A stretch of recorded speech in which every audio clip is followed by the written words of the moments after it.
this is Karen and welcome to my watercolor art lesson. And today I am painting Toulouse-Letrec.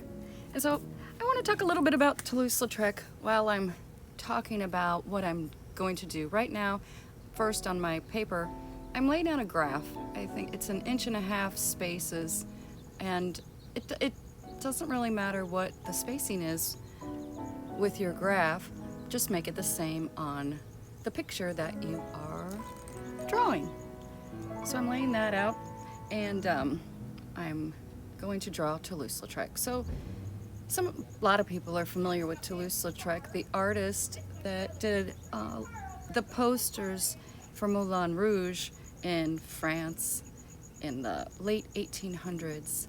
And I've always been really fascinated with him. And I'm asking myself, like, why do I paint what I paint? And so I'm wondering, my friend suggested I painted Toulouse-Lautrec, and of course I was like, yes, I want to do that. And so now I'm looking at, why has he been fascinating or interesting to me my whole life? Other than that he's an artist. But his full name, just so you know, is Count Henry Marie Raymond de Toulouse-Lautrec Monfils, and he was born in 1864. So a little bit about Toulouse-Lautrec. You know, he was short. He had an accident, or he broke his legs when he was young, but he was born into aristocracy. So however you say that. Some of these words, not even that one, that's just a normal word, but you know, the French words, I'm gonna get them wrong. I'm practicing Spanish and I barely can get that, but I've practiced 275 days in Spanish, so that's, but 0 French. So if anybody wants to send me a message and pronounce the words that I mispronounce, then I will be happy to hear it. So anyway, he was kind of born rich, but he had broke his legs when he was a kid due to an unknown medical condition, which, you know, in the late 1800s, who knows what it could have been, something kind of common now. And so he broke both of his legs, but what happened was the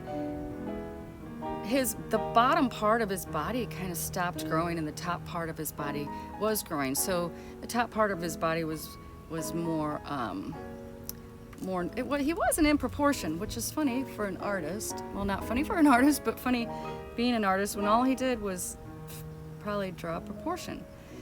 So back to my drawing. So I'm following. You can barely see my Toulouse-Lautrec. It's on my iPad in front of me, and I just like follow each square. So it's so much easier. I graph things out to speed it up and I really like proportions, and which is funny, we're talking about a man who lived his life not in proportion. But I like that because the fun comes to me when inside of that, after that.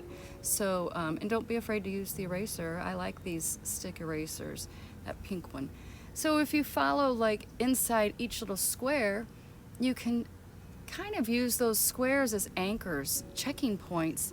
I like to have markers where, you know, if I didn't have them, I could draw it. It would take a little longer. It's fine. But this goes faster, and you have checking points. The squares make you have checking points for your accuracy, just to make sure you're always on track. So I'm following along. I start with a part of the photo that is an easy mark, like it happens to be at an intersection of my X's, or it's at the corner of a lip, or something that's easy reference as opposed to just the middle of nowhere. So let's go back to Toulouse-Lautrec. He was alcoholism, and so he went into the town of, which I'm going to mispronounce this, Montmartre. It's like a village in Paris, and he really found this neighborhood or area fascinating. There were a lot of brothels and prostitutes, and he felt very comfortable there because it was different than what he was. I think his upbringing probably was more like you had to fit into a mold of how you should be, which isn't that ridiculous, because we're all our own individual people and we should decide who we are. So he felt comfort in going to these places, and then they hired him to make the posters to advertise. Like, you need help advertising a brothel. Okay, here's a poster. Marketing is the same and different than it used to be, but market a brothel. Now that would be, that is, I'll do that. I'll make a poster for a brothel. There's brothels in Nevada.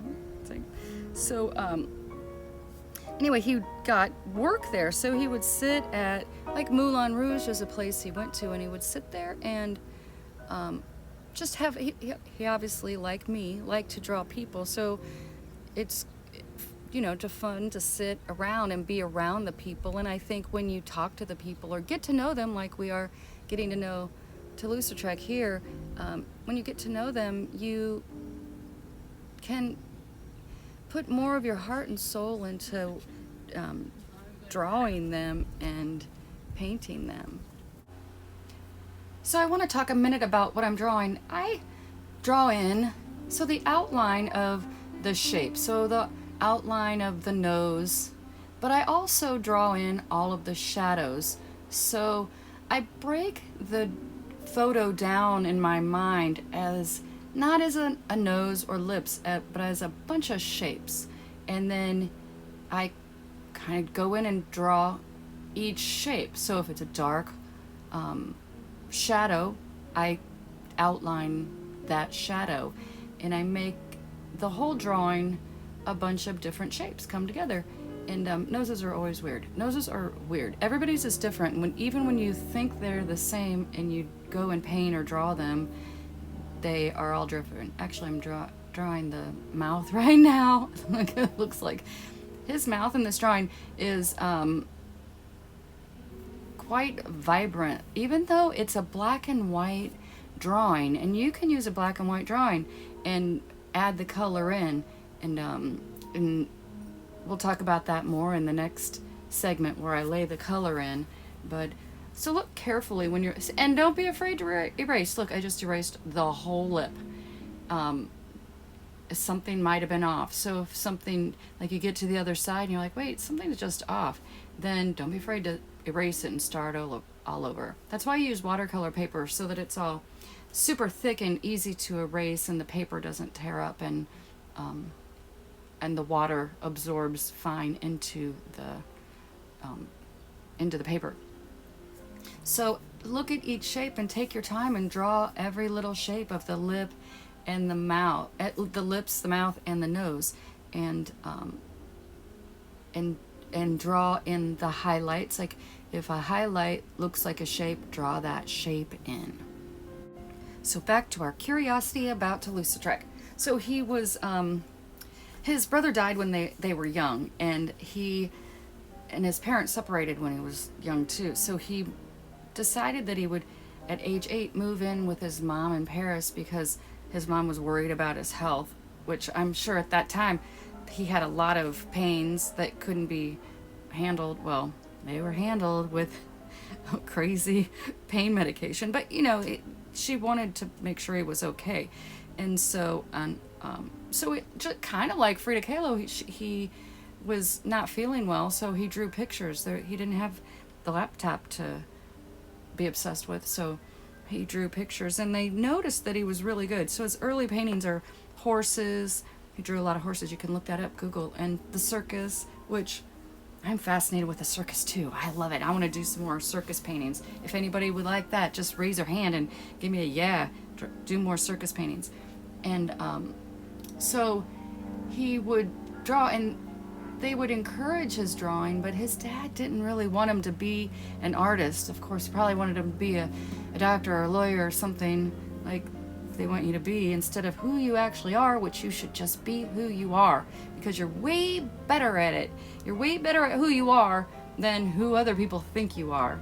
Oh, there's my dog Giselle. She's always an assistant. So when he was living with his mom, he took thermal baths. Now, what in the heck are thermal baths? And if anybody knows that, I want to know. And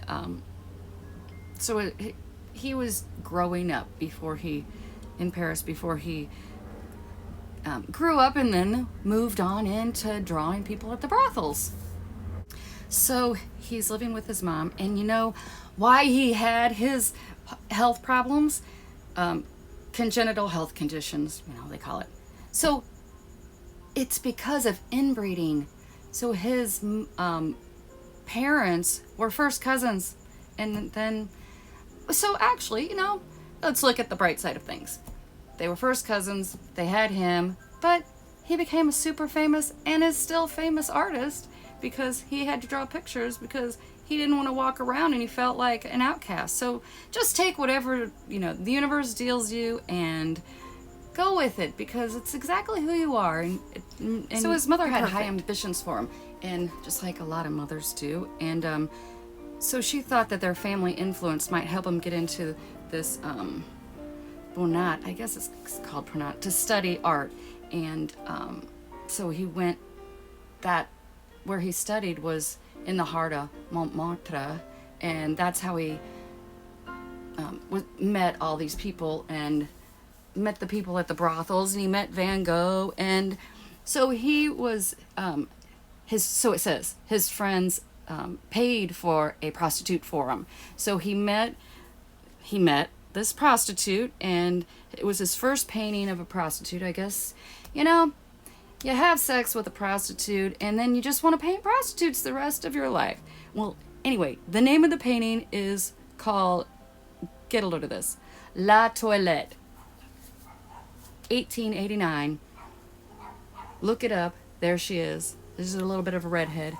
And so then he started then he was fascinated with painting the subject, and it was kind of just circumstantial of where he was and trying to make a living and going to the brothels. Probably she was working, and how would that be? She's working, and then you just go into the brothel and just say, hey, do you mind if I draw pictures while you're working? And then, we'll hook up and have drinks afterwards. But this is really kind of probably what happened. And so that was the beginning of his brothel paintings. So I finished drawing the image onto the paper. I'm going to erase the lines, and we're going to finish up this lesson. Please join me for the next 2 lessons where I put in the color and finish the painting. I would love it if you posted any of your work, the drawing part, each session. You can send it to me. Here's the information coming up, and I would love to see your work. Thank you for joining me. Until next time.